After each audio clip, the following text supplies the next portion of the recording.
Recently, our leadership team came together to sort of restructure, reorganize our leadership team and our entire accountability chart for our organization. And at the very top of this, there was this title, position, role called visionary. And as a leadership team, they decided to put my name there. And so I was like thinking about this, like, what does it mean to be a visionary?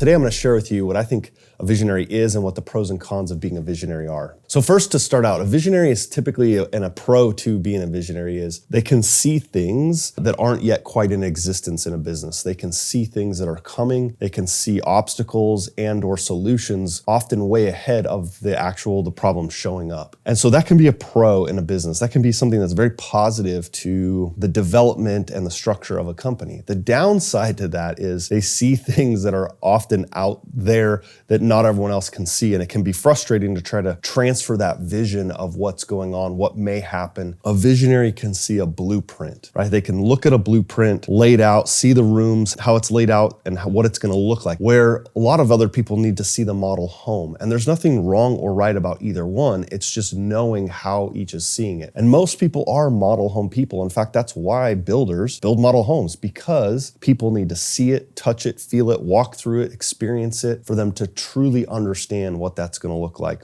A visionary typically moves fast, and they move fast because they see things early, right? And you'll see this where they're like, oh, idea, and they want to move fast on it. And that's good. I mean, if you look at some of the greatest visionaries in companies, they created and evolved their business or their product very quickly, right? It seemed to move fast on all of a sudden, sort of this process of all of a sudden, it just, boom, it showed up. But they've probably been thinking about it for a long time by the time they voiced it and expressed it. A positive for a visionary is that they move very fast. They can move from one idea to the next to the next. The downside is, again, getting others to see this sort of vision, this blueprint, and move quickly on it, right? The visionary sees the pieces all coming together, or they see the end product, and now other people who are helping that vision along have to sort of piece all of it together. And there can be a level of frustration when it doesn't move fast. I remember watching a specific person of a company. They were talking about how the product they were trying to release, they missed the release date. And so, in a public press conference, they were sort of throwing the team or people under the bus because they didn't deliver it at the right time. And that can be frustrating to a visionary, right? Because they don't see all the pieces, how that all has to come together. They just see that final product. So those are some of the downsides to moving fast as a visionary. One of the other pros is that this creativity, this idea to the one to the next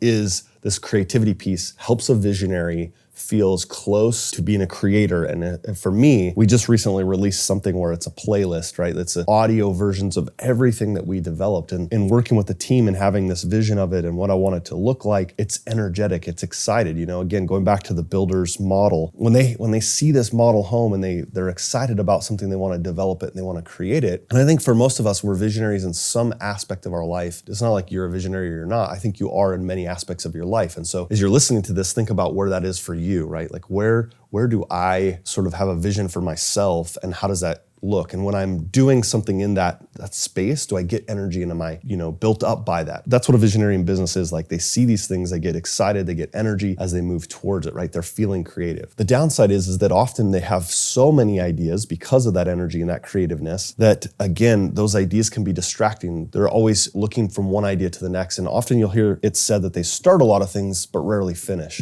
Steve Jobs was one of these great visionaries, but he's also a tremendous salesperson in this visionary role because he could sell the idea to others so that they moved quickly and then they went to the next idea. But he took a lot of the creative visionary ideas that he had and he actually simplified them down and said, let's do this idea, then we'll move to this one. And that's where many of the new products that they developed came out of, because he realized that so many ideas had happened that he originally laid the vision for, and then he took them back and sort of simplified the process so that people could move to each of those ideas. The last one that I see is that if you are fortunate in a business to have a visionary, it can amplify or magnify a business. So what does that mean? Well, often if we're just in the business, working in it every single day, and no one is looking at it from a 10,000 foot view, nobody's looking down on the business saying, hey, what if we did this? What if we fix this? What if we head in this direction? Or here's some turbulence I see ahead. When it shows up, you'll be surprised.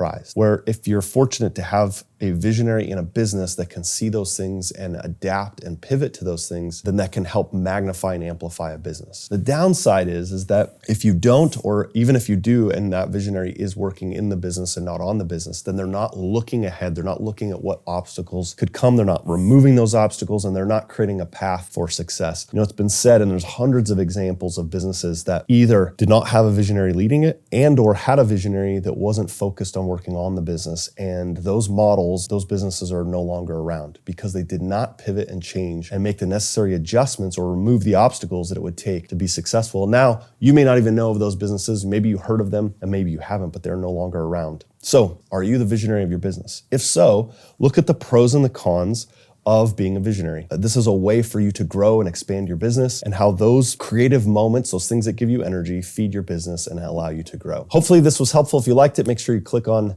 like and subscribe. And if so, share it with somebody who you think could find value in this video, and we'll see you on the next one.